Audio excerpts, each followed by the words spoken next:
Welcome back, everyone, to Science Exposed. It's 2025, can you believe it? We're kicking off the new year with a deep dive into something we've all kind of been feeling, a vibe shift. You know, it's interesting how this term has really captured something we all sense, right? Like a change in the collective mood, like almost a change in the weather. Exactly. Like that moment when you realize skinny jeans are out, dad jeans are in, and you're like still rocking those skinny jeans. You know, Yeah. it's like a tangible shift in what's cool, and it feels like it's happening everywhere, not just fashion. And that's what makes this deep dive so interesting. We're going way beyond just trends to explore how this vibe shift might be playing out globally, what it could mean for all of us. You know, for this deep dive, we've got two really thought-provoking articles curated for us by the brilliant Dr. Cameron Jones. The first is by Niall Ferguson, the renowned historian, and the second is from John Roscombe, who leads a prominent Australian think tank. Both are sensing this vibe shift, but from very different angles. Ferguson starts by looking at pop culture. He points to this work by Sean Monahan, who argues that we've lived through three distinct mini-epochs in pop culture just since the early 2000s. Mini epochs. Yeah. That's a new one. Okay, break it down for us. Think of it like chapters in recent history. From roughly 2003 to 2009, we had the hipster indie era, all about indie bands, vintage clothing, a kind of ironic detachment, Yeah. like thick-rimmed glasses and that I don't care attitude. Oh, I remember. Then things shifted pretty dramatically around 2010. With that post-internet techno phase, electronic music took over, Yeah. online culture became super influential, and the vibe got, I don't know, a bit more intense. Exactly. And that intensity seemed to peak around 2016 with what Monahan calls the hype-beast woke era. Think streetwear brands, social justice movements gaining traction, identity politics really front and center. Each of these eras had its own unique feel, its own distinct vibe. And the transitions between them felt almost seismic. It's like waking up one day and realizing everyone's suddenly speaking a different language, wearing different clothes, listening to different music. And what's funny is how Ferguson himself admits he couldn't tell a hype beast from a hipster. Coming from a historian, that's pretty funny. Yeah, it really highlights how these vibe shifts aren't just superficial. They reflect these deeper shifts in values, anxieties, even the way we understand ourselves and the world. So it's not just about changing trends, it's about changing mindsets. Precisely. And Ferguson argues that the latest vibe shift actually started in the tech world. He cites this analysis by Santiago Pliego, who argues that we've moved from this woke era to what he calls Elon Musk's X era. Okay, Elon Musk's X era. Now that's a headline, so what does that even mean? Pliego describes it as a rejection of kind of the bureaucratic, the cowardly, the guilt-driven, and a return to greatness, courage, and joyous ambition. He also talks about this valuing truth over bureaucracy and authenticity over fakeness. It's a pretty bold statement. It definitely sounds like a major shift, and it makes you wonder, how is this playing out in the online world? Which is where so much of our lives happen these days. That's a great question. Think about your own experience online. Have you noticed a shift in tone in the kinds of content you see, in the way people interact? I think we've all felt it, even if we haven't really put it into words. And what's fascinating is how Ferguson links this tech vibe shift to something even bigger: global politics. He uses this really dramatic example to illustrate his point. Trump's re-election in 2024, Ferguson argues that even before Trump's second inauguration, the world was reacting as if he were already president. Governments were falling, economies were fluctuating. It was this chain reaction of uncertainty and upheaval. His key takeaway is that it's like Trump's victory triggered a global reset button, signaling a shift from de-escalation to peace through strength in foreign policy, a much more assertive, less apologetic approach to global affairs. Exactly. And Ferguson points to specific examples of how world leaders are responding to this new dynamic. Like Javier Milei in Argentina. Just a year ago, he was this outsider, a radical libertarian who kind of got laughed at in Davos. Now he's practically part of what Ferguson calls Trump's Palm Beach Rat Pack, rubbing shoulders with the likes of Elon Musk. It's a stark example of how quickly fortunes can change when the global vibe shifts. And it's not just Argentina. Remember when Trump threatened tariffs on Canada and Mexico unless they crack down on fentanyl and illegal immigration? Suddenly, Justin Trudeau is having dinner with Trump in Mar-a-Lago, getting trolled mercilessly about Canada becoming the 51st state. It's like the world suddenly woke up to this new reality, Yeah. a reality where the old rules no longer apply. And Mexico. Claudia Sheinbaum tried to talk tough, but soon enough there's a record fentanyl seizure. Coincidence? Perhaps not.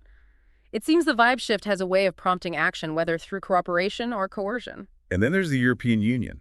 After years of dragging their feet on defense spending, they're suddenly talking about a massive defense fund and eager to buy American LNG. All of this underscores Ferguson's point. that Trump's reelection and the vibe shift it represents has sent these shockwaves through the global political landscape. It's like the old playbook has been thrown out the window and everyone's scrambling to figure out the new game. It's a far cry from the optimism of 4 years ago when Biden's victory was seen as a return to normalcy. Indeed. Now the world is tilting rightward. Le Pen is on the rise in France, Scholz is out in Germany, and the old guard is being swept aside. It's almost like the global political scene is mirroring those rapid-fire pop culture shifts we talked about earlier. This is where it gets really interesting. Assad has fled Syria, and while the media is trying to spin this as a victory for democracy, Ferguson paints a much more nuanced picture. He argues that this might not be a win for democracy, but rather a rise of radical Islamists potentially making things even worse. So the situation is far more complex than the headlines suggest. Absolutely. And Ferguson connects this back to his central argument about the vibe shift being a return to escalation in foreign policy. He highlights this by quoting some of Trump's recent social media posts, which have been anything but diplomatic. Remember his strongly worded message about the hostages in the Middle East. He basically said, release them or all hell will break loose. It was a stark contrast to the Biden administration's more cautious approach. And then there's Trump's post about Assad fleeing Syria. He called for an immediate ceasefire in negotiations, but also pointed out that Russia is weakened because of Ukraine and Iran is weakened because of Israel. And then he dropped this bombshell. China can help. That's a really interesting twist, because China has been trying to act like it doesn't care who wins the U.S. election. Right, but Ferguson argues that's a bluff. Trump's potential tariffs and his hawkish advisors would have a huge impact on China, so they're definitely paying attention to this vibe shift whether they admit it or not. Okay, so we've gone from skinny jeans and indie music to global power plays and the potential for conflict in what feels like the blink of an eye. It's a remarkable journey, and Ferguson ends his article with this striking image. Yale Law School is out. The world is going to look a lot more like Gotham City from here on. It definitely captures the feeling of uncertainty and volatility that this vibe shift seems to be generating. Wow, Gotham City. That's a powerful image. It certainly is. And now let's shift our focus a bit closer to home and see how this vibe shift is playing out in Australia through the lens of John Roscom's article. Let's do it. Roscom argues that this vibe shift is really palpable in Australia, and he uses the recent failed voice referendum as a prime example. Remember Pliego's words about rejecting the anxieties of activists and trusting your own judgment? Yes, it was all about choosing authenticity and concrete reality over what he saw as these manufactured anxieties and therapeutic approaches. Roscom believes the rejection of the voice reflects that same sentiment. He argues that Australians saw through the emotional appeals and the political rhetoric and made a decision based on their own values and beliefs. It's interesting because it suggests a shift in how people are engaging with these political issues. It's less about following the crowd or being swayed by emotional arguments and more about independent thinking and personal conviction. That's precisely Roscom's point. He sees this vibe shift in Australia as a twofold phenomenon. People are more willing to express their beliefs, and those beliefs are having a real impact on the political landscape. He gives some other examples like Woolworths backtracking on their Australia Day policy and the Geelong City Council reinstating their Australia Day celebrations. And it's like there's this growing pushback against what some see as excessive political correctness or virtue signaling. Exactly. People are saying enough is enough. We're not going to be told how to think or celebrate our own country. And this pushback against perceived woke culture, as Roscom calls it, is particularly evident in education, which he sees as a microcosm of this larger cultural shift. Okay, education. This is something a lot of people are talking about. What exactly is Roscom concerned about? He's worried that the increasing focus on these therapeutic approaches in education is actually hindering kids' ability to understand and grapple with the complexities of the real world. He argues that this emphasis on making kids feel good all the time is preventing them from developing resilience and critical thinking skills. So it's like, we're trying to create this safe space for kids, but in doing so, we might be inadvertently making them less prepared for the challenges they'll inevitably face outside that safe space. That's the crux of his argument. He uses some pretty vivid examples to illustrate his point, like that cricket game where he was told not to keep score. Can you imagine? No scorekeeping in cricket. That's almost sacrilegious. Roscom found it absurd. And then there are the new rules in junior AFL competitions. No scores, no best players, no individual awards. It's all about having fun. But Roscom argues that this denies the reality that competition and achievement are part of life. It's like trying to create this sanitized version of reality, free from any discomfort or disappointment. But the real world doesn't work that way, does it? Not at all. And Roscoe sees a connection between this trend in education and Pliego's critique of civilizational nihilism, that sense that nothing really matters, that there's no point in striving for anything. So by shielding kids from competition and difficult topics, are we inadvertently feeding into this sense of nihilism, this lack of purpose or direction? That's what Roscoe is suggesting. Yeah. He argues that we need to be teaching kids about greatness, courage, and joyous ambition instead of constantly trying to protect their feelings. He believes that by avoiding difficult topics and shielding them from failure, we're not preparing them for the realities of adult life. Now, this is where Peter Dutton's recent comments come in. He's been talking about a groundswell of revolt among parents against what he sees as indoctrination in schools. Dutton claims that parents are fed up with their kids being preached to about various social and political agendas instead of being taught essential skills like math, science, and critical thinking. He's calling for a return to a more traditional, back-to-basics approach to education. And as you can imagine, his comments have sparked a fierce debate with the ALP and teacher unions, accusing him of reigniting the culture wars. It's a sensitive topic.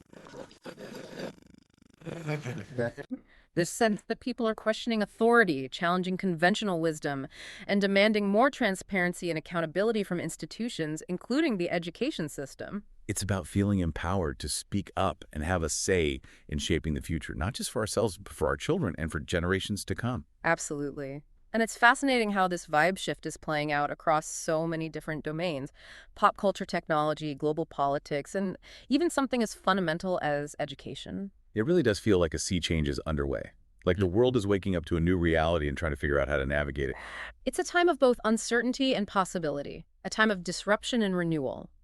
And as we've seen from both Ferguson and Roscoe's analyses, this vibe shift is complex and multifaceted with both positive and potentially negative implications. It's up to us as individuals and as a society to decide how we want to respond to this shift, how we want to shape our future. And that brings us back to the original question. What does this vibe shift mean for each of us for our everyday lives? It's about being aware of these shifts, understanding the forces at play, and making conscious choices about how we want to live, how we want to engage with the world, and how we want to contribute to creating a future that aligns with our values and aspirations. It's about being proactive rather than reactive. Yeah. About being thoughtful rather than blindly following the crowd. Exactly. It's about taking ownership of our own narratives, our own destinies, and realizing that we're not just passive observers of this vibe shift, we're active participants in shaping its trajectory. I think that's a powerful message to leave our listeners with. We're living through a time of profound change, a time of great upheaval and transformation. And while it can be daunting, it's also incredibly exciting. The future is unwritten, and we have the power to shape it. So let's stay curious, stay engaged, and keep exploring these fascinating ideas.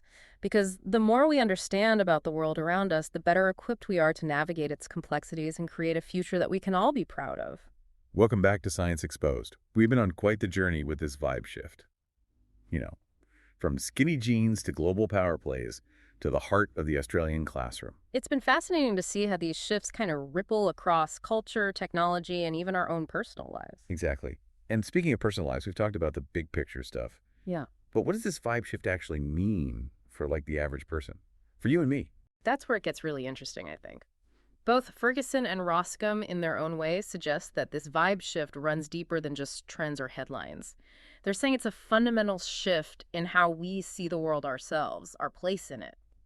So it's not just about external changes, it's about internal changes too. Precisely. It's about shifting values, beliefs, hopes, fears. It's about the stories we tell ourselves about who we are and where we're going. Okay, I'm starting to see how this connects to our everyday lives, but it still feels a bit abstract. Can you give me a concrete example? Think about the whole therapeutic culture that Ferguson critiques and the civilizational nihilism that Roscoe worries about. These are mindsets, ways of seeing the world that affect how we approach everything from our relationships to our careers to our sense of purpose. Okay, remind me what those terms mean again. Therapeutic culture is this tendency to view everything through a psychological lens, prioritizing feelings and self-esteem above all else. It's constantly seeking validation and avoiding any kind of discomfort or challenge. Yeah. And civilizational nihilism is that feeling that society is crumbling, that nothing really matters, and that there's no point in striving for anything bigger than ourselves. Exactly. And both Ferguson and Roscom argue that these mindsets are pervasive, especially among younger generations, and that they contribute to apathy, anxiety, and a lack of direction. When you put it that way, it rings true. There's so much uncertainty and negativity in the world today. It's easy to feel overwhelmed and just give up. That's where the vibe shift comes in. It represents a pushback against that negativity, a yearning for something more substantial, something real to believe in. It's like people are waking up and saying, wait a minute, this isn't working. We need to change course. So it's not just about complaining or being cynical. It's about taking action, about creating a better future for ourselves and for our children. Precisely. And that change can take many forms. It might be a renewed focus on family, community, or spirituality. It could be rediscovering traditional values or committing to personal growth and self-reliance. It might even mean engaging in political activism or challenging the status quo. So it's about finding what gives your life meaning and purpose, and then going for it. Absolutely. And it's about using your voice and your actions to create positive change in the world. Now, we can't talk about the vibe shift without addressing the elephant in the room: technology. Okay, technology. Mhm. We've talked about how Elon Musk and platforms like Twitter have fueled this shift, but there's got to be more to it than that. Right. Both Ferguson and Roscom, while acknowledging the benefits of technology, also express concern about its potential downsides. They worry about the addictive nature of social media, the spread of misinformation, and the erosion of privacy. They're also concerned about how technology impacts our attention, spans our ability to think deeply, and our capacity for genuine human connection. It's like technology is this amazing tool that can connect us and empower us, but it can also be a weapon that distracts us, divides us, and manipulates us. Exactly. And this is where the vibe shift becomes crucial. It's about being mindful of how we use technology, about setting boundaries, and about prioritizing real-world experiences over virtual ones. So it's about being intentional with our technology use and not letting it control our lives. Absolutely. It's about remembering that technology is a tool, and we have the power to decide how we use it. So after all this, what's the big takeaway for our listener? Yeah, we've covered a lot of ground. What's the key message we want people to walk away with? I think the vibe shift is more than just a trend. It reflects this deep yearning for meaning, purpose, and connection, for something genuine in a world that often feels artificial and superficial. It's like a wake-up call, urging us to re-examine our values, our priorities, how we're living our lives. Exactly. It's about taking responsibility for our own happiness, our own well-being, and the well-being of our communities and the planet as a whole. It's about realizing that we have the power to shape our own destiny to create a better future, not just for ourselves, but for generations to come. That's a powerful message, and it's one that we should all take to heart. So there you have it, folks. Our deep dive into the vibe shift. From the streets of Gotham City to the heart of the Australian classroom, it's been quite a journey. We hope you've enjoyed exploring this fascinating concept with us. And remember, this is just the beginning of the conversation. Keep exploring, keep questioning, and keep shaping the world you want to see. And if you enjoyed this deep dive, be sure to like, share, and subscribe to Science Exposed for more thought-provoking explorations of the world around us. And don't forget to check out the show notes for links to the articles we discussed and other resources. Thanks for listening.